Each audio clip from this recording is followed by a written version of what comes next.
So, what is going on, guys? Welcome back to yet another video here on the Freak Flyers YouTube channel. And as per tradition, today we are going to be doing the debrief of my performance at the 10th FAI World Championships of Canopy Piloting, which took place in Skydive Pretoria during the past month of September.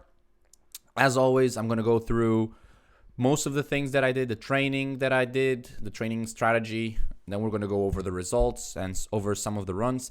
Of course, focusing on the most important runs. It's going to be the same format as it's been before, which is me talking to the mic for like 30 minutes. Let's try to make it a little faster this time. I don't think we're going to be able to. However, let's get going.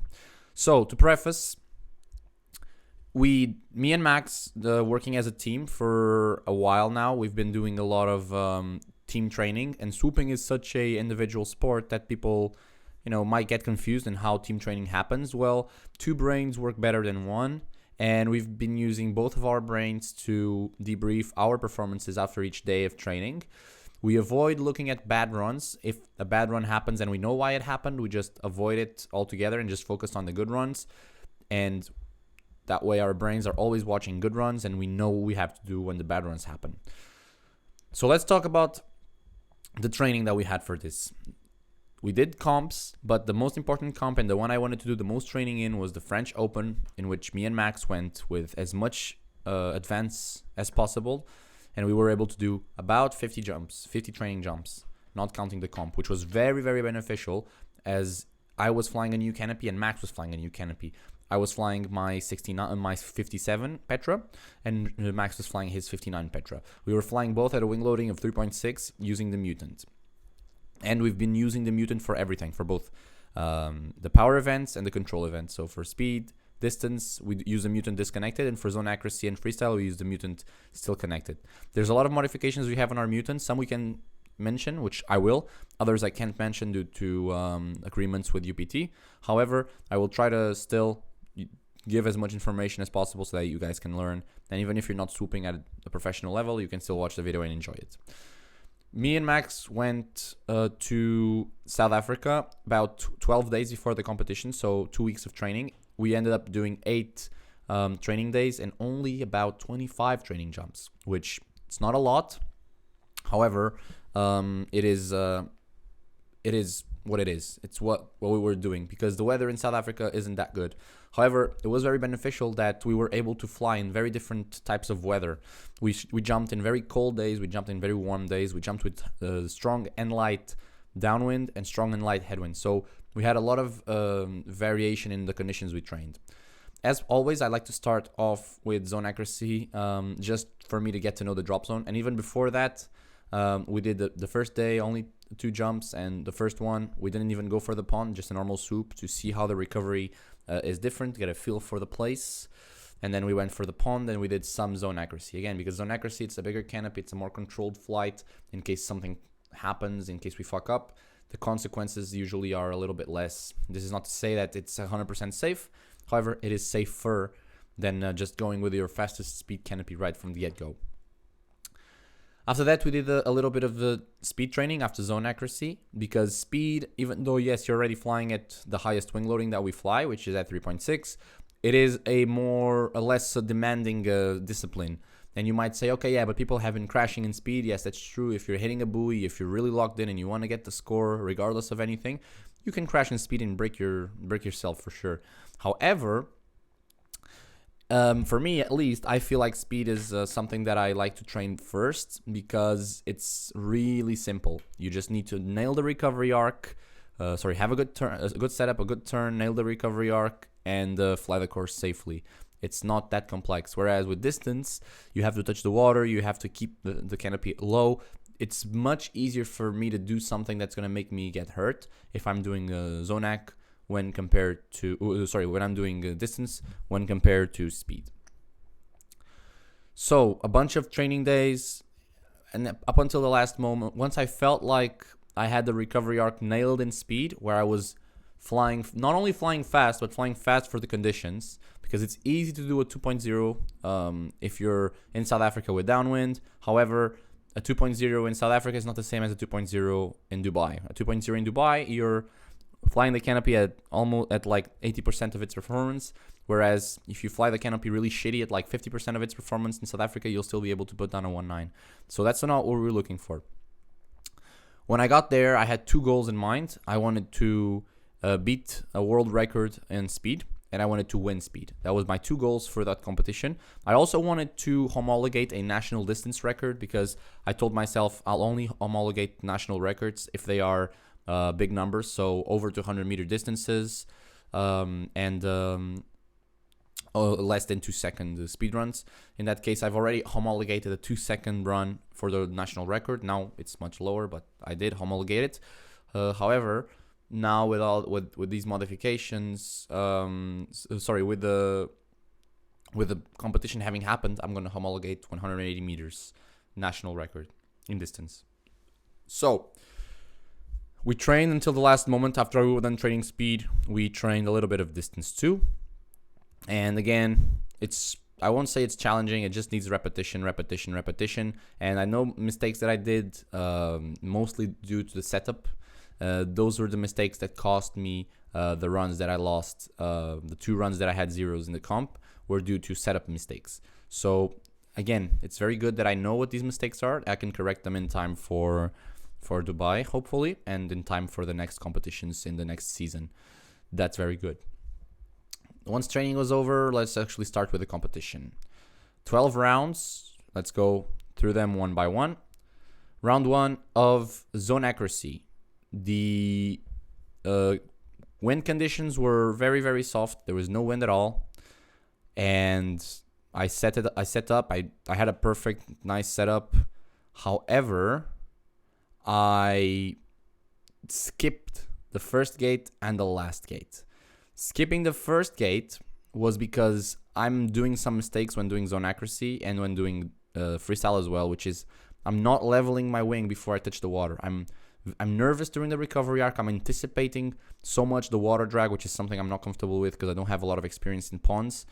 And because of all this, I end up not swooping through the gates with a horizontal trajectory. I end up kind of having still a downwards trajectory when I touch the water. This means that I touch with downwards movement and the water makes my foot skip. And this skip cost me the entry gate. And then I lifted off a little bit too early, mostly due to distraction, which cost me my exit gate. The gate 4, sorry. And it's a lot of points. It's 21 points for the entry gate, and it's 16 points for the exit gate. So it's a lot of points, a lot of water points you lose. After that, there was a little bit of a downwind. Everybody was crashing into zone 9. I managed to crash into the box, basically, and my foot kind of slid into zone 9, but it wasn't enough. It wasn't past the tape. It was just barely where the judge was looking a little bit and like, okay. So they gave me the not center zone up. They gave me the zone 8, which is the zones adjacent to the box. So that's going to be 48 points. Deducted the 10 points for not standing up. That's 38 points. So the total score was 51 points. Not very impressive at all. However, it is what it is. Afterwards, we moved on to distance because the wind was picking up. Unfortunately, we had an athlete pass away during the first distance round. And it was very shocking for everyone, especially due to the fact that it happened really close to some of the athletes. We were right there where the crash happened. And so on the next day, we went to distance, and there's something I don't really like, which is to do any sort of power event where I'm flying my smallest canopy, my fastest canopies, and I'm doing it first jump in the morning. And that's what happened basically here. It was my first jump of the morning, and however, that's not, the fault is not that it was the first jump in the morning that I fucked up. It was because there was a lot of upper winds, and I did account for them. I knew they were there, but I didn't change my setup enough like I should have. So I should have changed my setup much more, and I didn't. And then basically I was fighting the wind during the whole turn. And when I finished, I thought I was a little bit too much to the left side. So meaning I would have to carve too much. However, that was not the case. I was actually good. So I did kind of a 90-degree snap and then another 90. This meant that the canopy had a lot more sink, and sank into the ground a lot. And I felt the canopy at a very aggressive attitude towards the ground when I finished my turn. So I had to go on toggles and basically save myself, let's say, from having the same fate as Chris Good that passed away, unfortunately. Rest in peace. Flew the course safely and landed and was ready for the next jump. So that was really good. Next jump, I corrected whatever I needed to correct. Pretty much same setup, just not hesitating on the snap, and still a little bit coming in too head on in the course, especially because of the push we had during the turn. However, it was more manageable. Touch the water, exit gates. Guarantee I got the exit gate, because these exit gates, the visuals were very, very weird. Like, it's very easy to vert the exit gate. And I got 186 meters, personal best. Could have done much better. Next jump, I knew I was deep. I knew I had margin to go tighter. However, I did feel the winds were increasing. I didn't expect them to increase this much, but they were increasing. I thought to myself, you were deep on the last jump, and the last jump had a little bit of downwind, barely any downwind. So if you were deep, let's just keep the same setup point. Let's do everything the same, maybe tighter. Sorry, I should have had tighter carving on the entry, but I didn't. I just left everything the same. Because the winds picked up quite a lot, I was tighter than I wanted to be. This meant that I had to touch the water still with a lot of downwards movement. So what happens is your canopy is going down and you're inputting the rears to not crash, basically. And as soon as you touch the water, a lot of weight gets relaxed from the canopy, because it's like the canopy skipping, your body's skipping along the water. It relieves some of the weight, and so the energy that the canopy is pulling up makes you actually go up. So I did go up. I tried my best to put my legs down as much as possible to keep the canopy in, but it wasn't enough. I climbed over the exit gate just by a few centimeters. It was very, very, very, very, very close.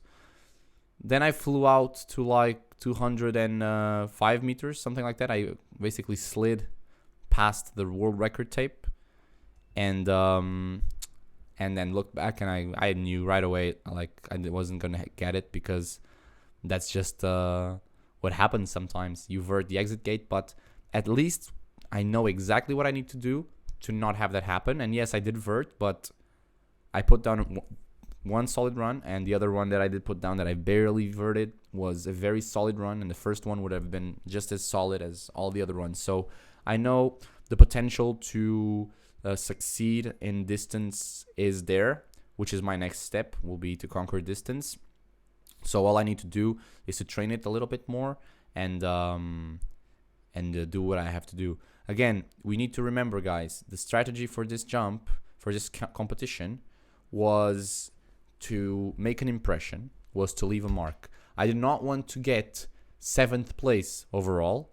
I did not want to get top 10. That doesn't mean anything to me. I've gotten top 10 before, and it doesn't really mean anything. The only thing that you get from being top 10 is you get invited maybe to the World Games or whatever, which I'd love to, but if they don't invite me, that doesn't matter. I knew my objectives for this comp. I know what the physics have in my favor and what they don't have in my favor.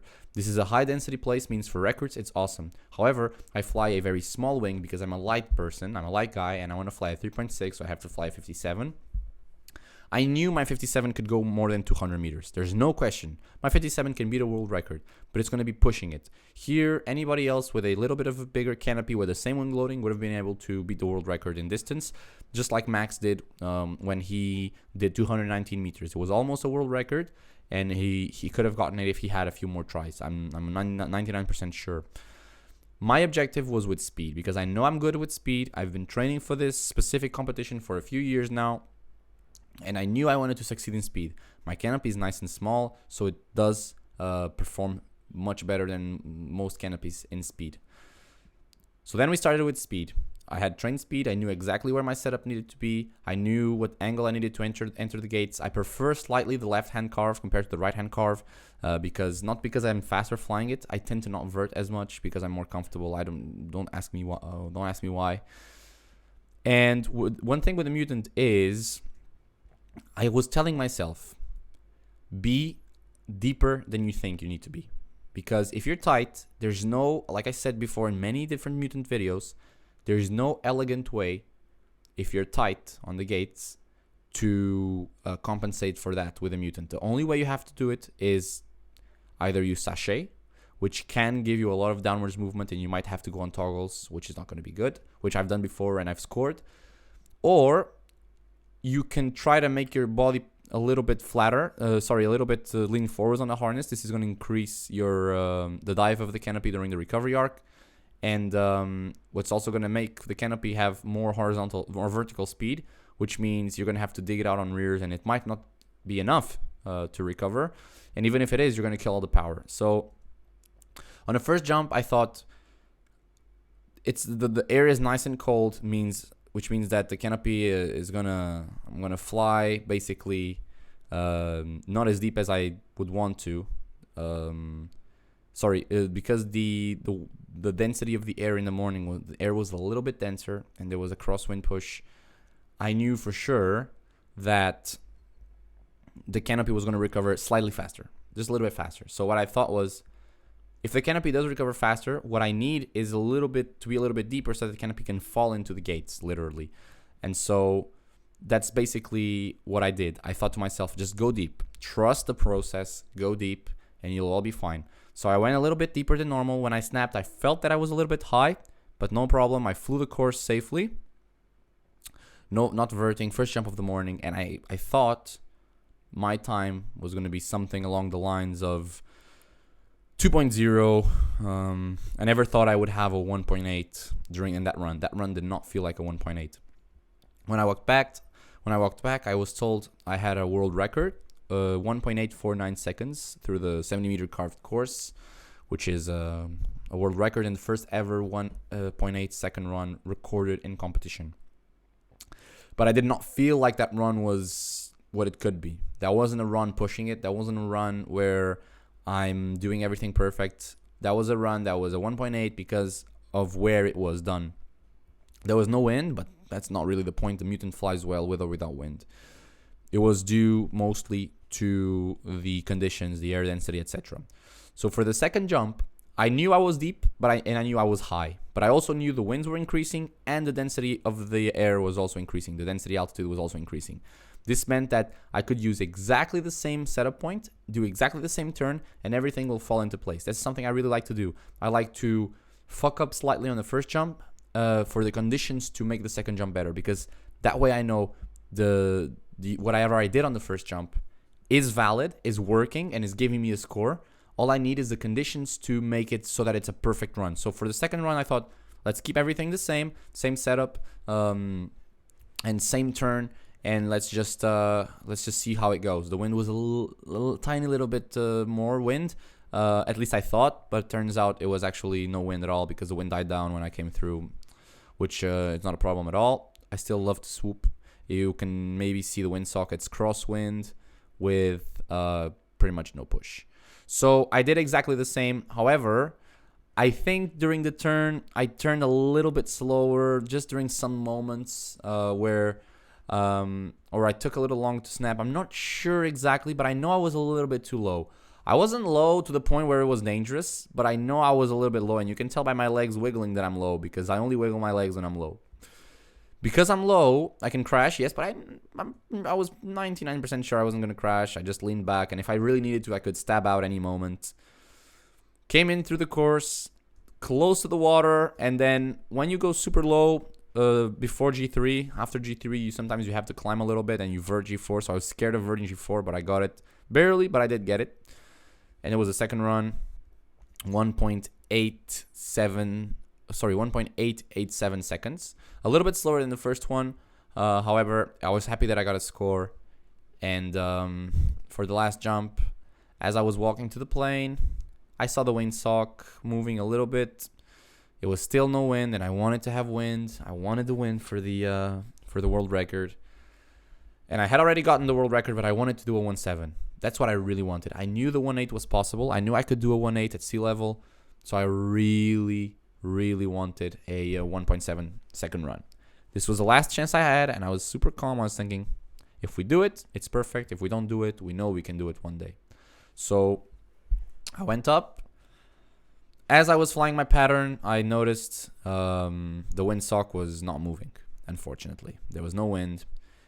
I knew the density was, the air felt less dense, and the density altitude went from like 5,000 feet in the first jump to 7,000 feet in the world record jump that I did. And as I was doing my setup, I was seeing the windsock. It was not moving, and I was thinking, God damn it, there's no wind. So I didn't change anything. I just left the same setup. I think I went a little bit deeper even than before because the air was less dense. And then, I went deep. And I flew the course, and you can see the windsock. It's no wind at all. It's again, it's just down. This windsock is pointing down. There was no wind. You can ask anyone. You can watch the lives. There was no wind, and I had a nice turn. I think I wouldn't go any lower than this, honestly. Like maybe you can go a little bit lower, just a tiny little bit lower, but I wouldn't. However, I will tell you guys something that I've noticed swooping in South Africa. When you're flying in a sea level drop zone, which is where I jump mostly, is sea level. When I compete is sea level. South Africa is one of the two places in the world where I've swooped in high elevation, and even in Arizona, it's not that much higher. It's usually 2,000-3,000 feet of density altitude. Here, it's actually noticeable. Arizona isn't as noticeable. So when I was flying through the course, I've flown 1.9s when I was in Arizona. And I've flown these runs here. And I think when you are in a denser altitude and you're flying at 1.9, it feels very different from flying at 1.9 in South Africa. Because here's my theory, and I'm 99% sure I'm right.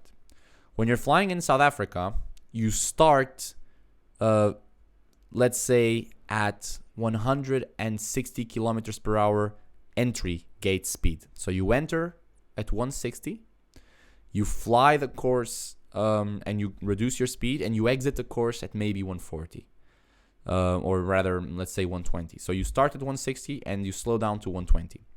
When you're swooping at sea level, if you start at 160, you're going to finish the course at like 130, at like 110 or 100, because you're slowing down as you're flying the course much more. This means that the first portion of the course feels much faster, but then you slow down as you exit the course. Here, you feel slower when, again, I'm talking same times. It feels slower, but it's actually the same speed. Why does it feel slower? Because you enter the gates slightly bit slower, but you're exiting the gates a little bit faster than you would in a sea level drop zone. Again, because there's less air, the air is less dense, so there's less molecules to slow you down. I was doing 1.9, like the 1.8 I did here felt super relaxed and controlled. Didn't feel at all like I was flying through the course like a maniac. Whereas when I was swooping in Dubai, the 2.0, which is much slower, did feel like I was just hurling myself through the course. Sometimes you have to give the input before G3, and then you pass G3 and you kind of boom, get thrown out of the course. I didn't feel that here. I felt that in Arizona doing 1.9s. I felt that in Dubai doing 2.0s. But here doing 1.8s, I didn't feel that. When I made my 1.7, when I did it, then I did feel like I was going very, very fast and like giving the input and basically hurling myself out of the course. Here I did feel it. My line was perfect, but rarely will you see me in the incorrect line. If I have a really shitty line, I won't run the course, period. I'll just go forwards. I did feel I was flying out of the course a little bit crazy, but I wasn't. It was very, very controlled. So why am I telling you guys all this? It's not to brag about myself. No, I'm no ninja in flying. I'm just using the physics of the canopies to my advantage. What I'm saying with this is there's margin for faster. That's all I'm saying. Doing a 1.6 is completely possible. Okay? Before even the 1.7, I thought it was a little bit hard, and it would be really, really hard for a human to be able to understand what's happening. However, with the new flying that I'm doing and the more experience I gain, the more I noticed that, yes, it's going to be possible to do a 1.6. The 1.6 is in sights now, and if you give me a 55 and if you give me a downwind push on the speed course in South Africa or any other drop zone like Colorado or something, we can do it. We can do it for sure. I'm 100% sure we can do it. So this just leaves, again, I'm very happy, and I'm not sad that Kurt ended up beating my record. For those of you who don't know, I set a world and European record, and then a few hours later, like, we had a bunch of time, more than an hour between me and Kurt, because I was number 44 and Kurt was number 45. Normally we came back to back, but for some reason there was a big delay. So when Kurt came through, the winds had picked up a little bit. He had a slight advantage over me, and all things equal, our canopies are super similar. The Petra and the Peregrine version 3 are very, very similar canopies. They are similar size. He has a 59, I have a 57. However, it's his 57.9 Peregrine is equivalent to a Petra 57. He came through with a little bit of downwind, and he set a new world record by 11 thousandths of a second, which is, again, I'm super happy because I know there's room in the tank for more. I know I can do better, and I've never even done a 1.9 in competition. I've done 2.0s, and now I've done 1.8s. And when I set out in the morning to do speed, I thought to myself, man, it would be really, really cool if I could do all 1.9s, all 3 rounds. And I ended up doing 2 1.8s and 1 1.7. That was really, really impressive for myself. I was really happy with my performance in speed. I could have done much better. However, I didn't. You know, the could have, would have, should have. Everybody could have done better and blah, blah, blah, but didn't. I could have done better, but I didn't do better. So there's room for more. And I'm not saying this because, I'm going to do better. I'm going to go 1.6. I'm just saying it's possible to do 1.6. With the right wing loading, the right vertical speed, that's the name of the game. We need to figure out for the Petra what's the correct wing loading, the correct maximum wing loading for running speed, for running distance, for different density altitudes. And I think we can go a little bit more. I think the 3.8 or 4.0 wing loading will still be very, very manageable with the Petra. I wouldn't mind at all competing at 3.8 and at 4.0, provided I have the option to go bigger if I do want to for some reason. I didn't even bring my 59 to skydive Pretoria because I knew the 57 was very manageable. I managed the 57 and I felt like I could do a downsize even from Italy. When I flew in Italy for the first time with the 57 with the full weights, I felt like, yes, I can make this fly faster. This is not the smallest I can go. I don't feel like I'm holding on for dear life to this crazy canopy. It's a very manageable wing loading. Again, hopefully beginners that watch my videos know what I mean when I say manageable wing loading. I say that for competition setting when you're in the top whatever. But this is what I want to tell you guys. There's room. There's room for more. We can go for 55, which maybe we will. I'll keep you guys updated on that. There's a lot of meetings happening about my position in gyro, possibly getting upgraded, let's say, which I'm very happy about, but it's still in discussion. It's not guaranteed yet. However, even though gyro might not agree 100% on this, it is possible that we go smaller than 55. However, the canopy might lose some of its safety features if we go super small. It might become a very unstable canopy on the opening, might collapse during a turn, and we don't want that. I don't want to be just flying a canopy that I'm a test jumper for, even though it's been flown before, 55s and 53s. However, we might get a 55, and if we do, you guys will be the first ones to know. Petra number 2 will be a very good project, and I'm excited for that when it does come out, and I guess I'll hear more about it on a meeting that I'll have with gyro, but I won't be able to share with you guys, unfortunately, until they clear me to share some of that stuff with you guys. But again, like I said, guys, when I make these videos, it's not for Instagram, it's not to look good, it's not to be pretty and have a lot of sponsors. It's just me talking to a mic for 30 minutes about what I did, and you can take from these videos whatever you want, good or bad information. It doesn't matter. All it matters is the performance was there and it happened, and there's room in the tank for more. That's all I want you guys to know, is we can go faster. Hopefully not hurting myself, but I'm 100% sure we can go faster. And the next goal will be to reach 200 kilometers per hour vertical speed on a turn, and that's when I think we'll be able to see something even better happening. Speed after the second round, after I finished the rounds, it was like mathematically impossible for anyone to beat my times, to beat me in the gold medal. So I had a gold medal. It was guaranteed. Kurt came in, put a monster run, we celebrated. That guy is awesome. I love that guy so much, and I'm really happy that it was a battle between me, him, and Sven, and all three of us had 1.7s. And I'll feel very proud of that picture I have, which is the current world champion, previous world champion, and me on the top. And all three of us from 3 different Canopy brands got 1.7s. This means every Canopy is in the top of the game. There's no Canopy going slower than the other. All of the Canopies are capable of reaching the speeds and have the performance necessary to fly the course at 1.7 seconds. This means that it will it's an even fight, which is really, really nice, and it will make the manufacturers want to continue developing canopies, faster and faster and faster canopies. Moving on, we went to zone accuracy, and again, there was a little bit of wind, and I had a big canopy, and I had a bad first run, and I thought, let's see what I can do. I didn't want to go too tight. But I went a little bit too deep. The wind was increasing a little bit more, and so I got zone 3 up, and I verted, and I missed the last gate again. What an idiot! For the last run, I went ahead and thought I'm just gonna go a little bit tighter, see if I can fly into the box. The winds were picking up, a lot of headwind, and my canopy is quite big, and I'm a light guy, so I went tight, went low, lean forwards, and I was able to get zone 5 up, which isn't terrible. But in these conditions, if I were competing a little bit more seriously, so if I knew I was in it to win it, like I was in it to go for top 3, I would have changed my canopy to the 65, which I had with me. However, it's fine, really. I wasn't gonna win. I already had a medal, and I wasn't gonna get any other medals. It was not possible. So I just went for a nice, easy, fun swoop to finish the comp safely, which I did. Then we went to freestyle, blah, blah, blah. Freestyle doesn't matter. I don't really care. When I'm better at freestyle, I'll debrief you guys on it. But for now, I still need to learn blind mans and everything. And training on the grass. I'll try to translate it a little bit more for when I'm going to swoop in the pond. So, to summarize, a lot of fun was had. I promise you guys that. Gold medal was brought home. World and European records were set. My name will forever be in the FAI page of records. That's really, really nice. I love that. And that's been it, guys.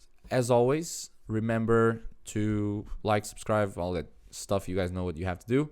Share with your friends. And if you have any questions or complimentary information, you can leave them in the comment section down below. If you have questions about anything about skydiving or base jumping that you want to hear be talked about, we will do some podcast style videos soon. We have already some recorded, and I'm going to record tomorrow for the Lunatic Fringe podcast an episode where I'm a guest. So when that comes out, I'll share with you guys, and you guys can watch and enjoy.